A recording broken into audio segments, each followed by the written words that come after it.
So it has been about, Brett and I were just trying to reminisce here. I think it's been 12 years since we've had him back for CMS, and we have missed him dearly. Woo! Thank you. Only me. I'm the only one who missed me dearly, but that's good. So by way of London to Malibu to South Africa to Nashville and now back to Thousand Oaks, the man's been around. But anyway, we're going to do our worship band workshop here with all our favorite people. Let's give them a warm CMS hand. Thank you, Uncle Bruce. So let's just see who we got in the room there. How many bass players in the room? Oh my gosh, it's an onslaught. Man, I haven't seen this many bass players. Yeah, well done, Norm. Norm drew him in. It's the Pied Piper of bass players. God bless you, man. All right. Well, I'm almost nervous to ask how many acoustic guitarists there are in the room. Just the 4. All right, man, we're still the majority. Sorry, everybody else. All right. Violinists, you think? Hey! Go on. 2 mandos? No? There's one. There you go. Ukulele. Believe it. There you go. Piccolo? There is still work to be done in the kingdom. We haven't embraced the full spectrum. Yeah. Tibetan nose harp. That's our target audience, yeah. Well, I'm sorry for the rest of you, but we're going to be focusing on Tibetan nose harps today. Tuning, sinus problems, everything you ever wanted to know about it, we've got it for you. Man, I've actually, Norm, you got a musician joke. Nah. He's not going to tell it? Wow. Hey, I read this one just a second ago. This is for the violinist. How many conductors does it take to screw in a light bulb? Wow, because no one ever looks at him. That's good. It's good. Should I just carry on reading these? I like them. Man, some of these have really turned the room, though.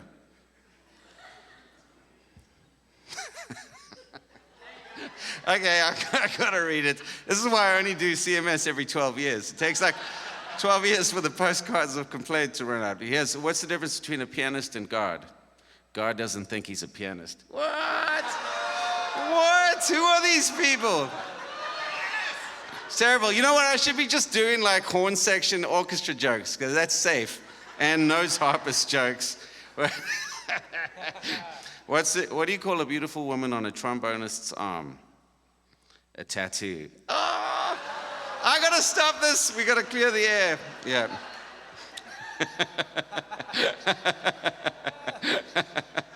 Okay, no, I really should stop. You sure you don't want to tell your joke, Norm? Yeah, come on, Norm. You just set the room on fire with this playing. He may as well cash in on the credit he's got. Yeah, you got a microphone. Well, oops. The bass players already know this joke, but what is the difference between a drummer and a certificate of deposit? The CD will eventually mature and make money. That's good. I actually quite like the no interest comment on the drummer. That's just spoken by a bass player, though, so gotta take it where you get. Drummers rock. Well, it's a pleasure to be in the room with you guys. Would you mind if I took a second just to introduce this band? All right, so one of the musical legends, one of the first names that I ever knew in worship music, a songwriter, outstanding keyboardist, and an extraordinary man of faith. This is Mr. Ed Kerr on the keys. Thank you. Wow.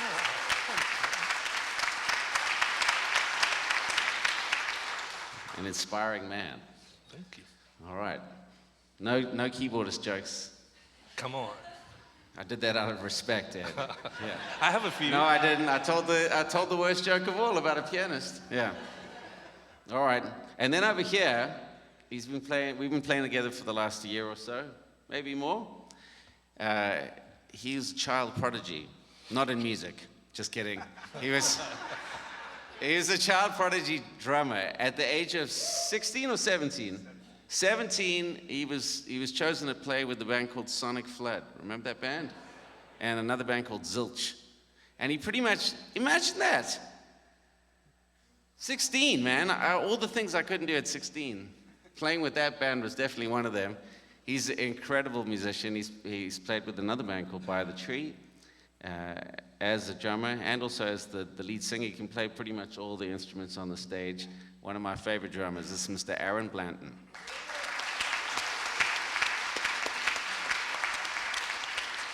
Norm, I feel like we should just run that ad again.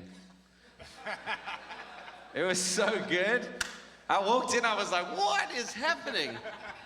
I've never seen this many people listen to a bass solo.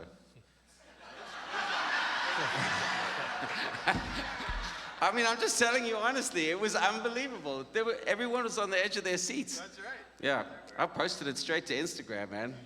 Yeah, it's a phenomenon. Obviously, you know who this guy is. This is Mr. Norman Stockton, played with Lincoln Brewster. An absolute beast on the machine. And then on my right, we've known each other for nearly 2 decades. More than 2 decades, even though he looks like he's only 2 decades old. It's very irritating. Swedish genes, yeah. I'm like an old hobbit, slowly aging. More and more hair on my feet. This guy just gets better looking and skinnier. It's not fair. Yeah, he's been nominated for 9 Emmy Awards. He's won 2. He's a writer. He's a producer. Some of my favorite records he's made. And he's obviously a guitarist. And the host of... Yeah. His train set, that's what he calls it. Looks like the vintage roadshow over here. All right, this, ladies and gentlemen, is Mr. Bobby Hartree.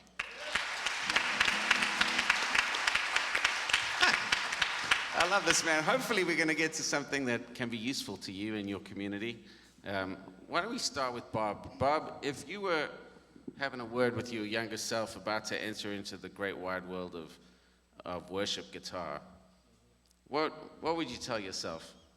What would you have to tell younger Bobby?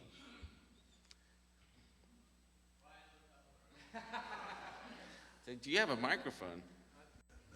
Maybe I can swing that over. Learn the melody. Wow. Gee, man, he came out hitting hard.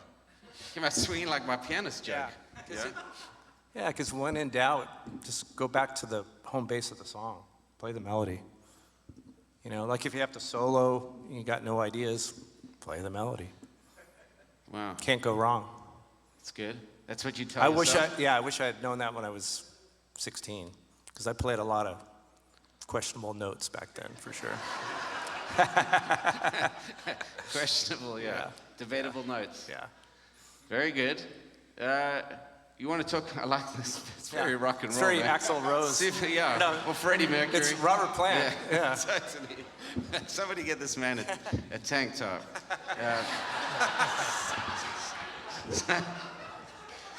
All right. So, I mean, did you always start out with a fascination for tone? Did you have as big a train set when you started? I didn't, but I've always had a fascination with it, for sure. Yeah. Yep. You know, where's Uncle Bruce? Yeah, man, you have to tell the story. Where's Uncle Bruce? So Bruce Adolph, when I was 11 years old, when I was just starting to play, I walked into this little music store near my house, and Uncle Bruce was the manager of the store, and he gave me my first guitar lessons. Yeah. Isn't that crazy? Yeah. And my first electric guitar I bought with basically allowance money, boxes and boxes of quarters and whatnot, and Bruce sat there and counted all that money for like 2.5 hours.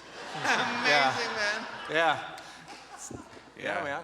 He's definitely not the guy from High Fidelity. And my first pedal was from Bruce Adolph, Ibanez Tube Screamer. Yeah. A classic. Yeah. Just like Bruce, man. Yeah. Yeah. Yeah, man. Legendary. All right. But yeah, I've always had a fascination with little boxes. Do we want to talk about Yeah. Yeah, well, maybe we should. Like, if you're just getting into this or you've been in it for a while, what's your take home for gear?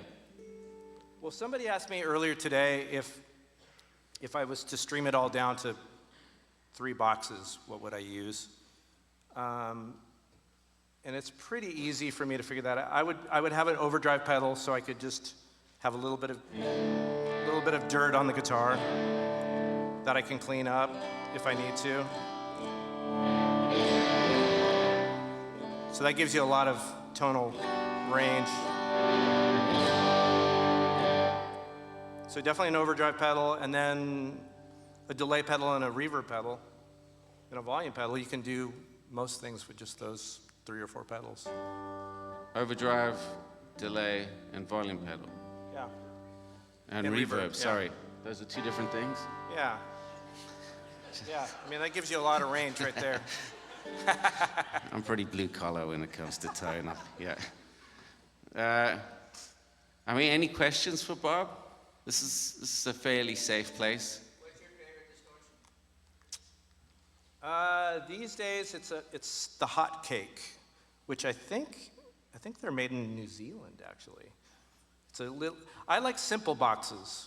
Yeah, like if there's too many switches and knobs on it, it's distracting to me. So this little guy, he's got 3 knobs on it. It's got level, drive, and tone. And that, I actually leave it on the entire time. Yeah. It'll clean up. So yeah, that's my favorite one.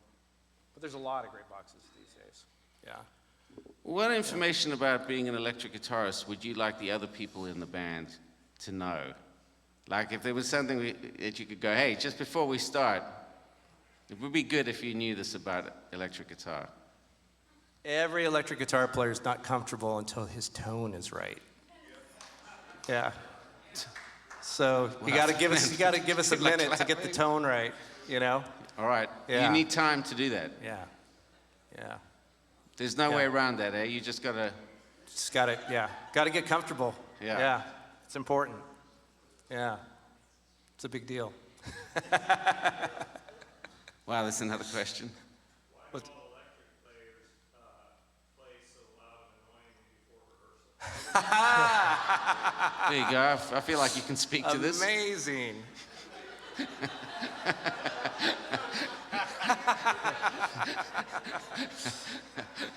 Well, the best, I mean, Yeah. well, you know the age-old joke. If you want us to turn down, just put some sheet music in front of us. It's funny Works because every it's true. time. Yeah, that's good.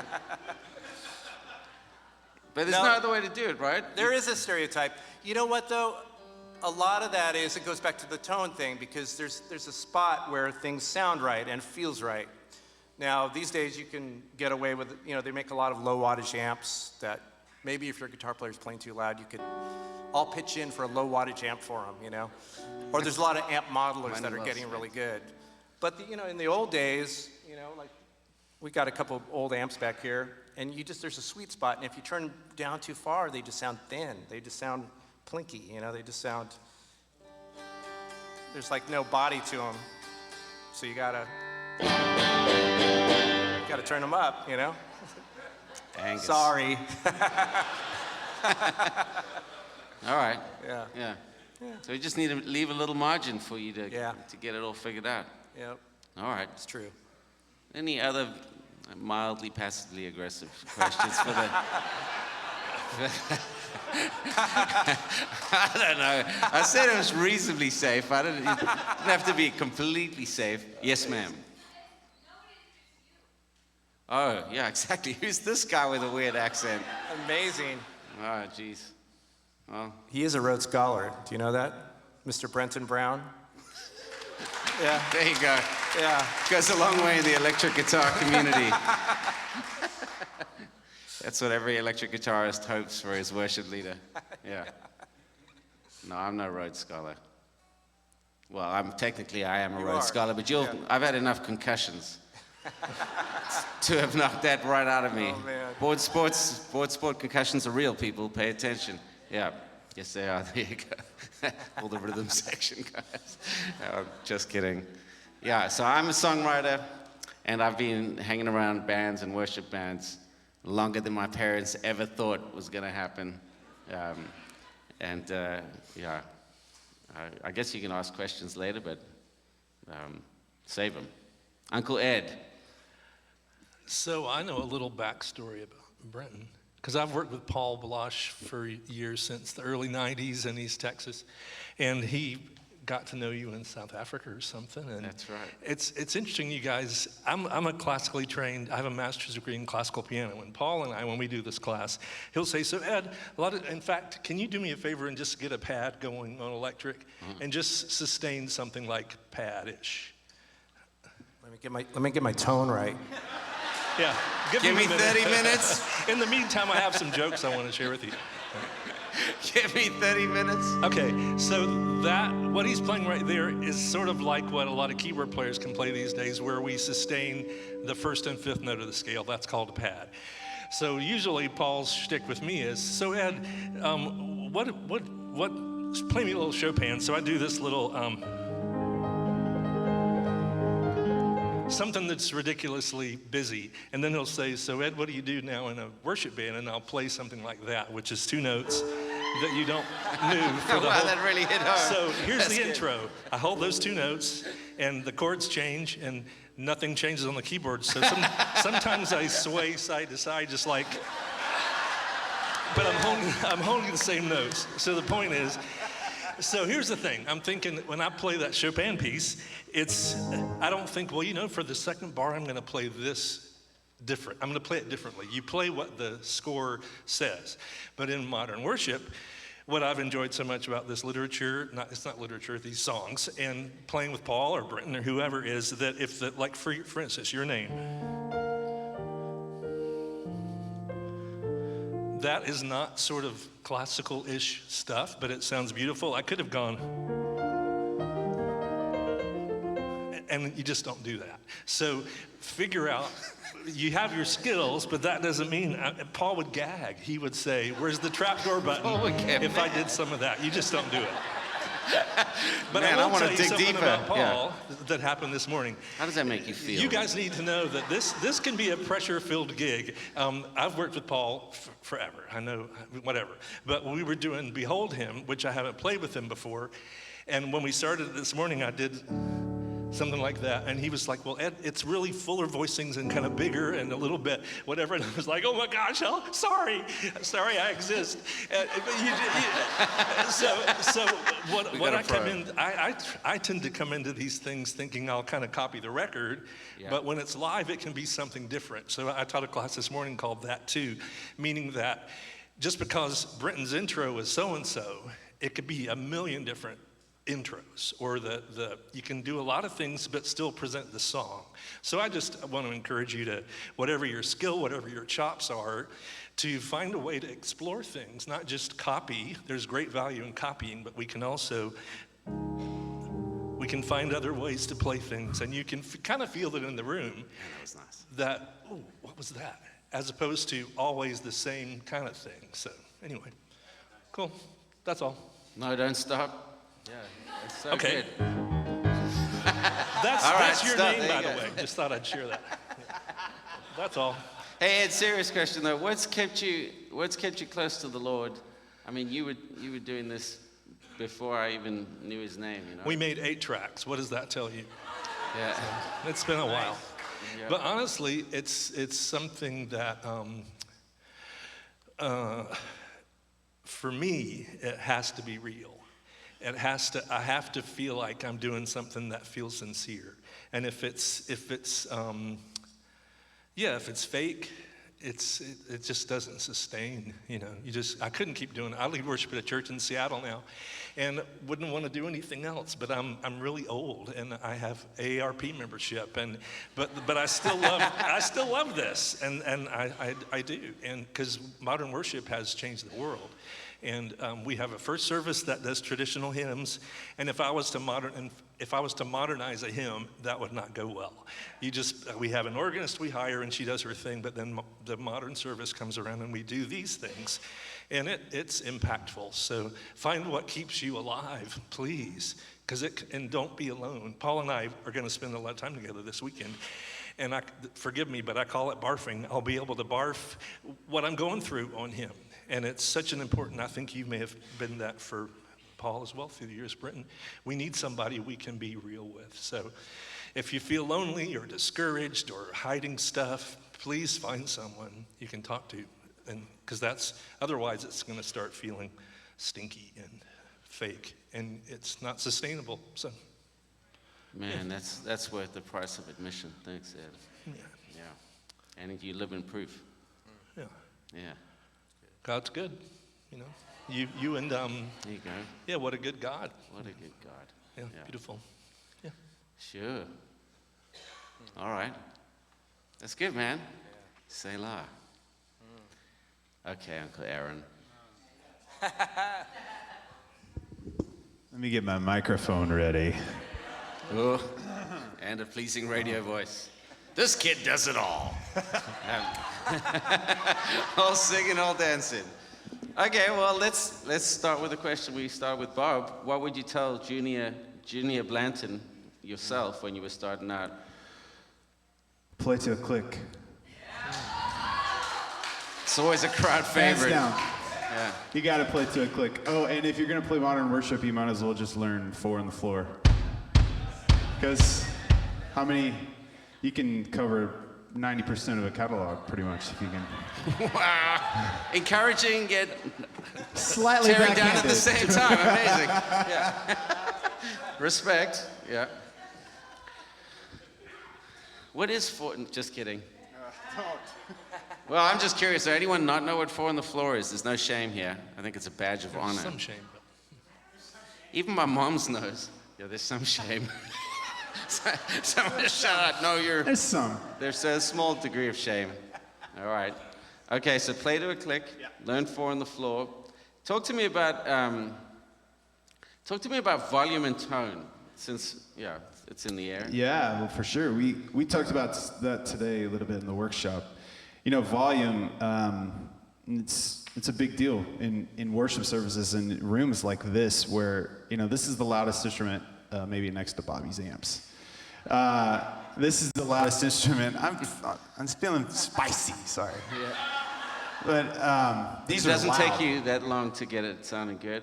Huh? It doesn't take you as long to get it Well, sounding good. while we're on that, I think you have to, as a drummer, a lot of times you may not be playing your own drums. You may be showing up to church, or you may be going to a place somewhere where there's a kid already there. So a skill you really need to know how to do is to make whatever you're sitting down at sound playable and cool. And you can find ways to do that with all kinds of different techniques, but it's important to just be okay with it not being like the top of the line or something you're really comfortable with. You have to find a way to navigate what you're given and make it work, because you're serving people. You're serving, and that's what your heart is, your attitude of serving others as a drummer. Oh, it's even an It's like, oh. how do you, I see you fooling around, but how do you tune the drum kit? Like, how do you make it sound? Well, I like. What are you shooting for? Yeah. Lower tones, like lower, drier, thuddier, kind of big drums. These were actually pretty close. I really didn't tune them much. There's a couple of rings are taped on here, and I don't want to take them off, but there's some like dead ringer type deals in here. There's a little bit of tape. So when you hit them, they're not like, they're just pretty dry. Drummers, am I right? Which is pretty cool. It's all caveman. Boom, boom, cha, cha. But can you move that ba chicka boo chaka choo cha? Sure. Sure. We are charismatic. Paul today was like, can you make sure you go to the ba da cha choo cha cha ba choo chaka doo? You got it. Do you have enough things to hit to do it for that long? But yeah, I like deeper, drier drums, and then from cymbals, I like larger, darker sounding cymbals. I'm still enjoying that. Yeah. I want you to play that full now. Yeah. It's just like In the Air Tonight, Phil Collins. I mean, I guess that's what it is. Gaga, goo goo, goo goo, goo goo, goo. Yeah. Yeah. Very nice. Very nice. Any questions for Aaron? Any? I see that hand. Yeah, I see a hand. There's one there. Sorry. Yes, sir. I noticed you don't have a drum cage around. So many of the drummers, they put drum cage around them for the sound in the room. How is it that you're able to play without a drum cage and it sounds fine out here? Does it sound okay? I can't obviously tell. I wish I could be in two places. Oh, He's asking like how it's working without me having a drum shield. So many, churches have drum shields, those clear plastic. Yeah, obviously I would assume that you guys are running it a little louder than a Sunday morning. Would that be accurate? Okay, so it's a little louder out there for the other instruments, so I can play a little louder than I might on a Sunday morning. So, for this environment, for what the energy and the amount of people in here, it's okay that drums are a little louder because the system is a little louder. If we were on a Sunday morning, I'd hold way back and probably still have a shield, just because that's what serves the room, serves the song, serves the people, helps them engage in worship. Again, it's a place of service. So in here, it was cool because I didn't feel like there was a need to put a shield up, and I'm glad it sounds not too loud. Yeah. Oh, wow. Hands everywhere. Yes, ma'am. Okay, so I'm a keyboardist and I also lead at our church. What is a good way for somebody who is a keyboardist who doesn't really know drums as well to be able to communicate through things? Like if there's a certain feel that we want, or if there's a certain like a beat rhythm, what's the best way to learn how to communicate that and speak your language as a drummer? Yeah, you set me up for a super funny joke. Do we need to repeat that question?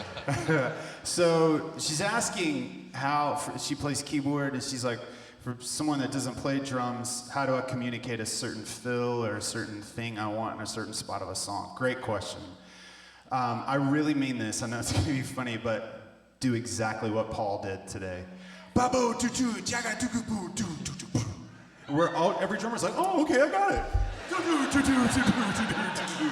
I mean, seriously. This is why we have the jokes. Yeah, 100%. It's pretty stereotypical. Also, if there's specific parts, and I think this will go for anyone on stage, if there's specific things that you want your volunteers to do, to reproduce from a record or for an album, just, as they're learning the song, ask them to learn that specific part. Hey, there's a thing right before we go to the bridge. I'd like to hear that exact thing. Are you able to do that? You are? Cool. Because you make sure you have it ready for Sunday? Awesome, thanks. And that'll set them up instead of having to listen to it on their phone when they're trying to, right before you're about to play it. So it's all in the preparation. Totally. That's a good answer. I mean, it doesn't matter, we often say, but it doesn't matter how long you've been playing your instrument or how accomplished you are. The best musician on the day is the one who knows the song. And you could have been playing 2 weeks and figured out the song, and be playing better than someone who's played for decades who doesn't know it, which is kind of a nice leveler, isn't it? Kind of takes the pressure off a little bit. It's just like, all right, here's the song, this is the part, let's give it a go. There was another question. Yes, sir. So in worship music, we play a super simplistic style. How do you go about honing your craft? How do you make honing your craft feel useful in a super simple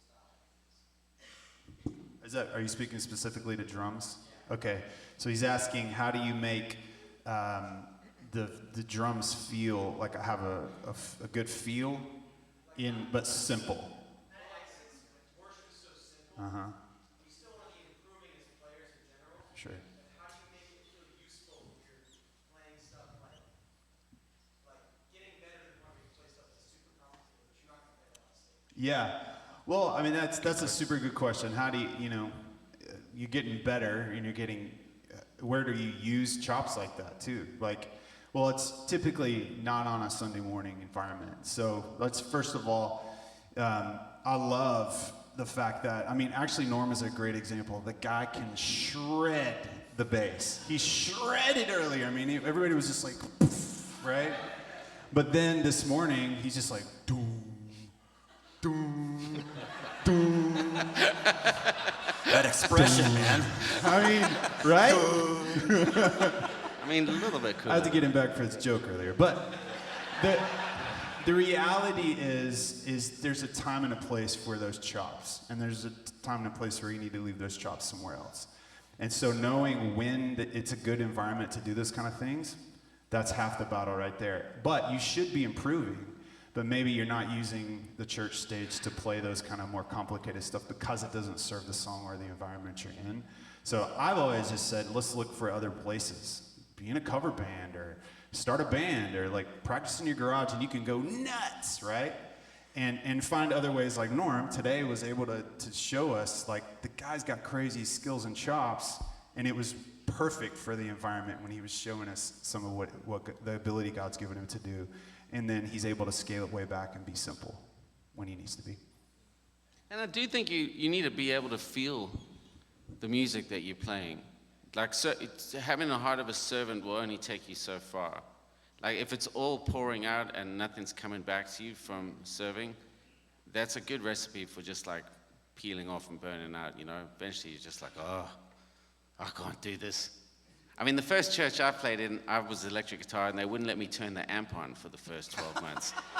I'm not even joking. You're ready, but not to turn the amp on. So I didn't, that wasn't super encouraging for me. But fortunately, Jesus is bigger than all these things. I mean, I'm guessing all of us got in the room because of Jesus, right?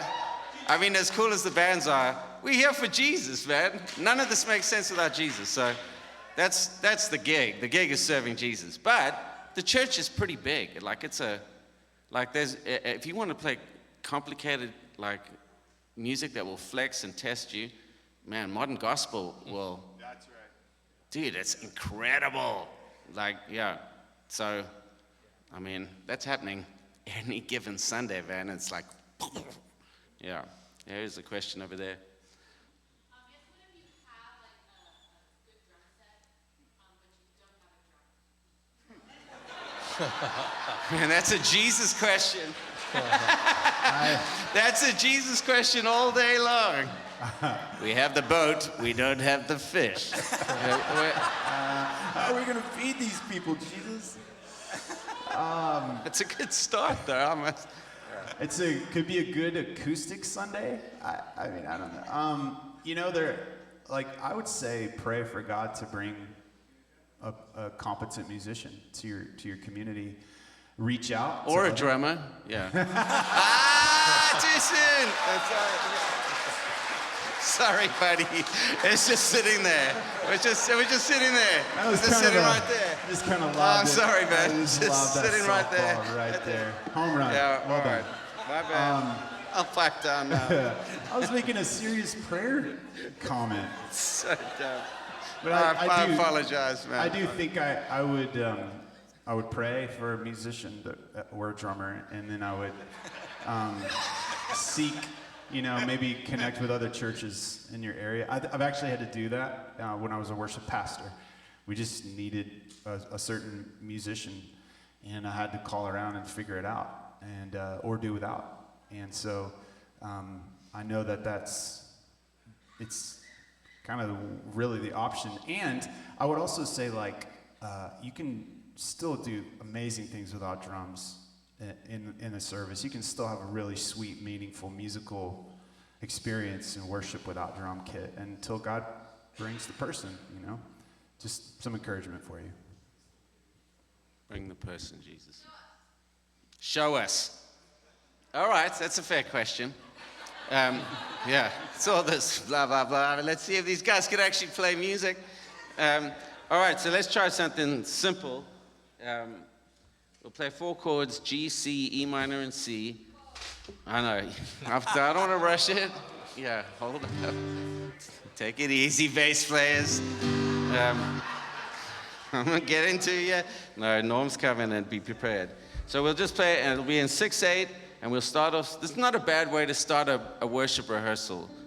Just if, you're coming in off a crazy week, or, you try to park in the church parking lot. any of those things. Just a nice way just to settle yourself and get the band thinking together. So we'll just play this and we'll build it up and we'll take it down and maybe build it back up again. Here we go.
All right. It's a start. All right, so that's good. Just quickly, Norm, where did you start and where did you end on that one? Like, how did you get your dynamic range? I was thinking of layering, so we can all come in at the top and get louder. That's one way to do it, but sometimes it's cooler to just kind of keep the same dynamic level, but alter how many instruments are in at once. So a lot of times it's kind of cool, especially with it being carried so well with the other instruments, I'll lay out for a couple passes. And then I'll come in at an upper register, which I could play the same dynamic level, but it'll sound thin, kind of smaller. Okay. And then I come down big, and then, then we kind of started doing a figure that kind of, the groove kicked in, so. So what did it sound like? Just play, I feel like the same person. Play it.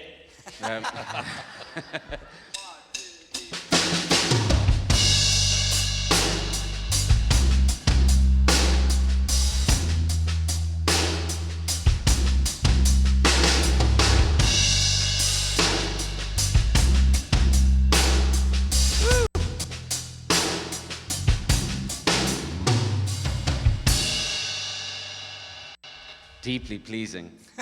Yeah. I wanted to throw in one additional wrinkle to the response about the boring or simple music. I totally agree, and I want to say one other thing about that, and this is coming from my own personal experiences of learning things the hard way. I would submit to you that if music is even simple stuff is boring or kind of seems like, I got this, you're probably not digging into the subtleties enough. When I'm playing that groove just now, I'm focused just as intently as when I was doing all the pyrotechnic stuff. It's a different kind of a skill set, but it's still, I'm focused on how do I make this feel right? How do I lock in with the drums? Is the tone right? Is the dynamic level right? Is the note duration right? All those things affect how the song feels. And it's stuff that maybe lots of listeners wouldn't be able to put their finger on it, but it's like they would be able to tell, that sounds nervous. That sounds relaxed. That sounds kind of boisterous. That sounds, mellow or whatever. And it's all the subtlety stuff. So in addition, you can learn Got a Match by Chick Corea or whatever, and that's all great. But in addition, I would encourage you to focus on, if you're feeling like, this is just simple stuff, it's really duck soup, It's like drums. When you get somebody who can go do, ta, and make that ultra solid, that takes a high level of skill. Try it. It's challenging. Anyway. Yeah. Oh, okay. Matt wants us to play that same groove very badly. Yeah, so man. that's in our skill set too.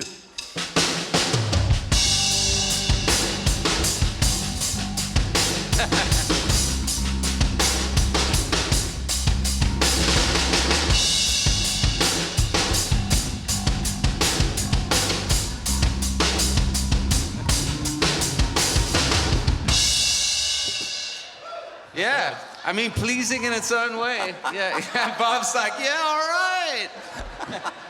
Okay, well, I mean, I'm no musician, but there's something going on with the bass and the kick that's hard to miss. Yeah, so I shared this in the bass class this morning, but I'm basically trying to give pitch to the drum kit. That's the goal. And it doesn't mean that every time the kick drum hits, the bass has to hit, but I should be aware of what the kick drum pattern is. And by the way, pattern, right? Not constant variation. You got to play a pattern. And as a matter of fact, I'm going to go off at a tangent for a second, but Go, Norm. when we started that, obviously that was just out of thin air. We didn't rehearse that. I played the dotted eighth thing, right? The next measure that happened, we were both playing that figure. And that happens because he's listening. And so you want to be, as a rhythm section, you want to definitely be aware of what are those phrases, what are the repetitive patterns, But yeah, I'm basically trying to lend pitch to the drum kit and be the glue between the rhythmic and the harmonic aspects of the band. So that's something I learned the hard way. I used to try to play way too many notes, and I didn't have any understanding or appreciation of groove. And so getting back to your original question, had you asked me what was the most, what I would tell my younger self, for sure, it would be groove. You have to groove. If you don't have the groove, nothing else matters. Nobody's gonna give you an opportunity to do anything if you don't have your time and your feel together. As a bass player, that's totally the truth. It feels like a t-shirt, Bruce Adolph. Yeah. If you don't have a groove, nothing else matters. Or the songwriting workshop next, that's good. So I mean, if you're not a drummer or a bass player and it's feeling a little bit like, I don't know what's gonna happen next, it's you try just beatbox the pattern and suggest that the bass player listens to the kick. Is that like layman's terms? I think simplicity.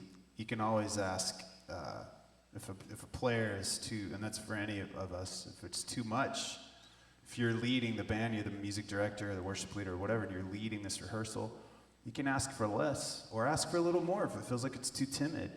Bring those things out of the songs, because dynamics, they help us, they lead us, they take us on these cool journeys musically when we're singing. And like, man, you can have these moments where it's just like, all I know to do is respond to God, and it's loud, and then you can still have these big response moments, and the music's really gentle as well. And I think that's the beauty and the power of music, is it will take us somewhere. And so dynamics really help that happen. And that's why as a band, we have to listen to what we're doing. And it's why I've got to be aware of what he's doing, because he may spark an idea, especially on something on the fly like that, where like I wasn't going to go bonk, bonk with the kick, but he did. And I was like, ooh, I like that. And so I just matched him, right? And so when we're all listening and all aware, I think it makes her a really cool, you may start off like, I don't know what's going to happen, but when we're all just kind of like, we know we want to go somewhere together. And if you need it to be more simple or whatever, you can say that and work it out. If you got to beatbox it or be like, can you go dum, dum with your kick drum? Boom, boom. Okay, I can do that. And then you can put that together and you start to get a sound and dynamics that way. Speaking of dynamics, the exasperated drummer is like, what do you mean play with dynamics? I'm hitting as hard as I can. Norm's coming back. He was nervous, but now he's gonna bring the heat. I can feel it. So, no more Mr. Nice Norm. Let's try another play it moment. Let's see if we play exactly the thing that you're playing. So you're not allowed to change the notes or patterns that you're playing, but let's see if we can do dynamic, some kind of dynamic range together, playing exactly the same part. We're just varying the attack. Okay. Does that make sense? The same progression? Same progression, yeah, 6/8, yeah. All right, and we all start in together, or not necessarily. 1, 2, 3, 4.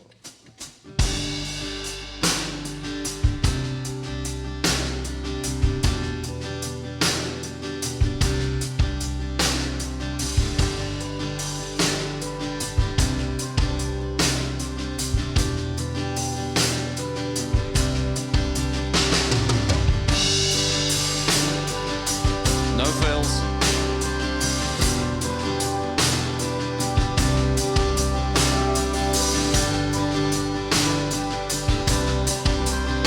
Can we go even bigger?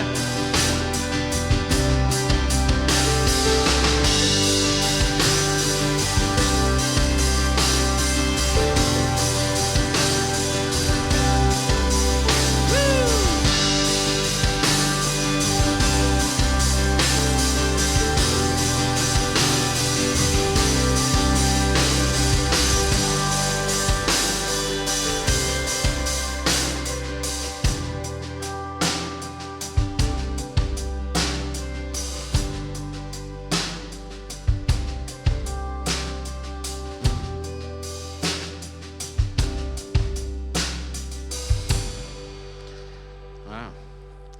Yeah, I felt that. Did you feel that? That was just attack.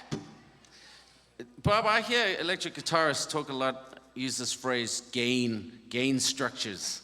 I don't know what that means. What is a gain structure? Oh, yes, sir.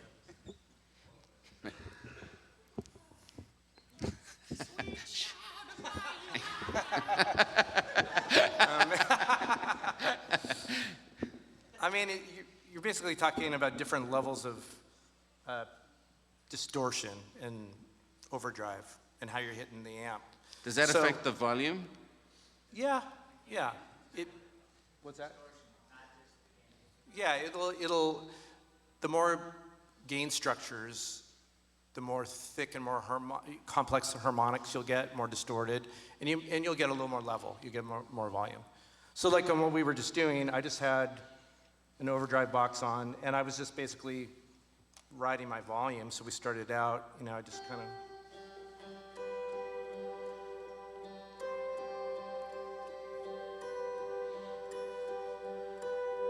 And I just crept at it. So you did that with a volume? Yeah. And then I brightened it. That's cool.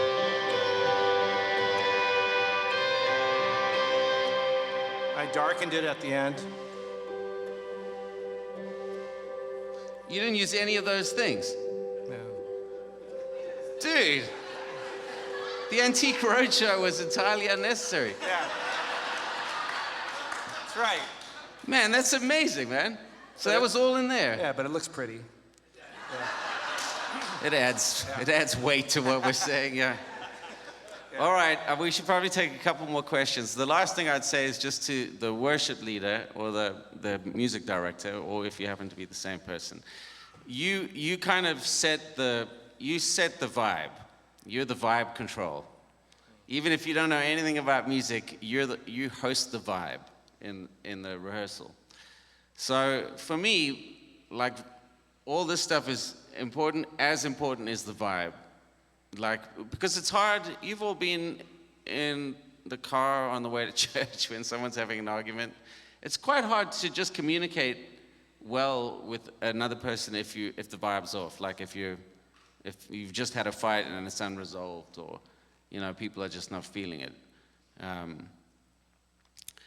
And then because communicating with each other about music is hard enough as it is. It's almost easier to play music than it is to communicate about it. Totally. Yeah, it is for me anyway. Sometimes I'm just like, well, let's just play the song and then then we'll make some comments on it. So my encouragement is just ready your heart for hosting. Now, hospitality is one of the gifts that Jesus talks about. It's, you know, it's how we welcome him into the room. You know, we host the presence of the Holy Spirit when we make some space for him, like the disciples did in the upper room. And then we host the people who come not just to the rehearsal, but into the meeting rooms that we're in. And we set the vibe. And if we're bummed or angry, or we look like we're bummed or angry, my eyes are doing weird things. So now I spend a lot of my time going like this.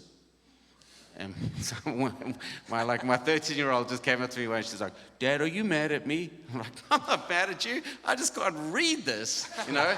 So that's the only thing that's happened between now and then. You know, I'm just trying to read this thing and my eyes don't work. So there are all these like cues that you give, you know, as a human being, sometimes consciously, sometimes unconsciously, that set the tone for the room and they set the tone for the rehearsal. If you're able to make it feel like this is a safe place, this place is okay, you're doing your job. And then once you do that, it's a lot easier for everyone else in the room to communicate with each other. And obviously, there'll be somebody in the room who'll be mad at some point. It just happens. And then you kind of have to facilitate the healing in that moment. So, sometimes it's like, "Hey, what's happening?" Like, depending on how well you know the person, you know, like, "Hey, man, why are you armed?" You know, you have to talk them down. Like, "All right, put the weapon away. We can figure this out using words." You know, or you can just say, "Hey, why don't we just pause for a second and pray together?" Or, "How you doing, man? It looks like you've had a tough day. Are you all right?" And maybe they're not cool enough to talk about it yet, but maybe you can just pause and everyone can lay their hands on that person and pray for them. To say, "Jesus, would you come? You know the story. You know what needs to happen." So that's your main job. I mean, apart from being able to speak, you know, the other instruments. That's my encouragement to the leaders and the musicians. Yes? Brenton, one thing Brenton's done many times that I think is super cool, where we're playing in the middle of a worship set, and there's a big mistake. There's a train wreck on stage. And we'll get off the stage, and he's like, "That made me so happy. I loved it so much. It was so hilarious," you know, and it just diffuses it, you know? Or we'll have like some tech problem, and he's like, "I can't wait to tell Daniel this story," you know, whatever, you know, like, you know, and it just diffuses it, like just It the is attitude. my favorite. I mean, come on, you guys have all watched Worship Fails. It's delicious, man. Do you know how much effort goes into making those mistakes? They don't just happen. You have to put a lot of time and thought, real prayer and energy into them, and then they happen. Then you're like, "Ah, glorious," you know. I enjoy those moments, yeah. They're there to be savored. That's what I remember, you know. Yeah, it should be fun. This whole thing should be fun. It's pretty elaborate. I mean, to be fair, like if you go back to Sermon on the Mount, I think he did that whole sermon without a PA. I'm no historian, but that's my feeling. Yeah. Well, it's like we had a gig last spring where we started our first song on the set and the PA died on us. Yeah. And you did the rest. You did like 3 more songs acoustically, and we get off stage and he goes, "We're never gonna forget this moment ever." And it made it funny. Yeah, man. Yeah. I've still got PTSD from that. Spend a lot of time talking to technical people now. "So you really do have a PA?" Let's just be clear about it. All right. Was that a question, or was that just someone telling me it was time? Yes, ma'am.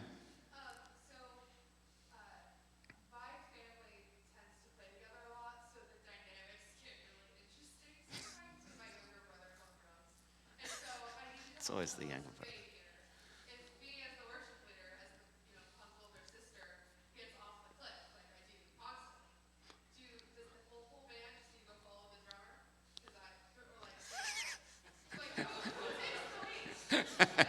Man. Good question. Can you give us an example of the worship leader basically falling off the rails and then the band coming? Man, this got real Montel for a second there. Man, do we have any DNA test kits? Yeah. No, man, that sounds complicated. Respect and love to you and your family. That's good. Because you can't just wrap that up at the end of Sunday and go, well, I'm never playing worship again. You got to all drive home together. Aaron, any thoughts on that? Yeah, I mean, I don't know. I kind of yield to what, like if Brenton is playing and he may be actually feeling the song faster than we rehearsed it. And he's on top of it and I'm trying to read what's going on. So I just yield to whatever he's kind of feeling in the moment because he's the worship leader. And so I'm here, again, to serve. I'm here to make this experience something that we can all be on. And if the band's a train wreck and everybody's on a different tempo, there's an issue. People are distracted. It's hard to, right? So I always yield to whatever I sense is going on. So I'll stop the click. And the app I use for him is called the Tempo app. It's great. It's really, really great for just having a good metronome always available. But I can tap in the tempo he's at, if I'm not playing, obviously. Otherwise, I just kind of follow what he's doing. So I would say drummer needs to stop the click and follow what's going on and try to help everybody get back on the rails together and just hang on for dear life until the song's over and maybe you can start click, on the next one. Does that help? Is that it? Help your question? Oh, you're welcome. But I will say this. Like the one thing that I make sure I always have is the click. It's next to my voice and my instrument, so I can pitch, and then I need the click. Because my internal metronome, I mean, I don't think I got one. It didn't come with the initial software. It's a questionable metronome, for sure. Legitimately, I struggle with fatigue, and fatigue affects my experience of time. So, like for some of you, this time could have gone agonizingly slowly. And then for others, this went real quick. So I don't actually trust my time, so I do need to trust that. Sometimes I'm like, well, whatever that machine is doing, it's wrong. And then Aaron is kind enough to either just make it feel right or move up to that tempo.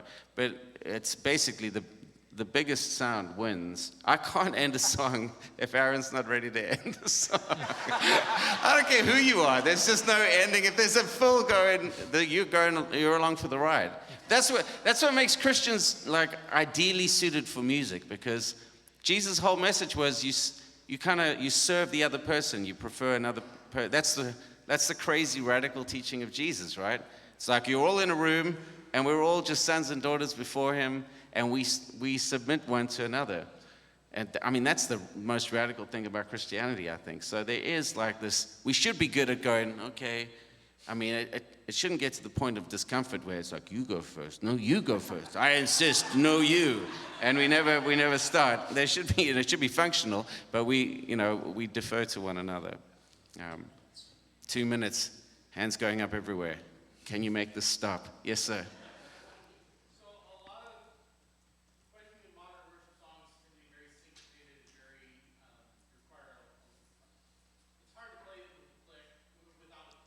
Yes. What happens when you lose the click and it's a particular beat or pattern on the drums that's not necessarily doesn't have a clear downbeat all the time? Where does that fall in order for who kind of becomes responsible for keeping that together? Should it be the rhythm guitar? Should it be the drums? Where would that fall if you get off tempo enough that you have to throw the click out? So who's in trouble at the end of that? Said if the click disappears, whose neck is on the line? No, who carries it? Aaron? I was about to ask you. Well, we're going to vote. I was like, what would you want? Let's say like that happens to us. What would you want as a worship leader? You're trying to lead a congregation of people. What would you want me to do if that happened? Something happened. We're just off the click. What do you... Well, I mean, ideally, I just stop and go, hey, there's no click. But that doesn't help people worship, I've noticed. So, sorry, Brother Convey, please be seated. We've got to fix this. Yeah, so it's the one to another thing. So I start to listen to Aaron. In particular, I listen to the hi-hat. Before the world of clicks and iPhones, I'd always have, my click was the hi-hat. So I'd always have just like a little extra hi-hat just so I knew exactly where he was, because those were the eighth notes, and that was the easiest way. But I'm guessing everyone's doing the same thing in a band. We're all kind of listening to each other. I guess intuitively, we know that something's wrong, right? And we're all, like, you've heard the click stop. Now we have a problem to solve because we're all trying to find where's the downbeat again. And typically that's going to fall to the drummer to try to mark time again. And then everybody, it's going to take a bar or two, but you're going to find your way back and you just keep trucking. Would you simplify? I would simplify, yes. Specifically, thank you. If it was a really busy thing and we're just falling apart, I would simplify and just give like get us back on the rails and let's realign and then we'll jump back in. And if I can restart a click, I would, or I would just, simplify for the rest of the song. Would you simplify, would you be listening to the drummer, Norm? Yeah, I'd be definitely looking for your. Yeah. Yeah, I think I would be looking for backbeats for sure. Yeah, where's one? So, yeah. Yeah. We could recover pretty quickly if we have that, yeah. Pointing and shaming also works great. Yeah. And it's not in the moment, but later on, it never, yeah. No, that's it. I think we're out of time. Guys, could you give it up for this amazing group of musicians? Thank you, guys. Stay kind.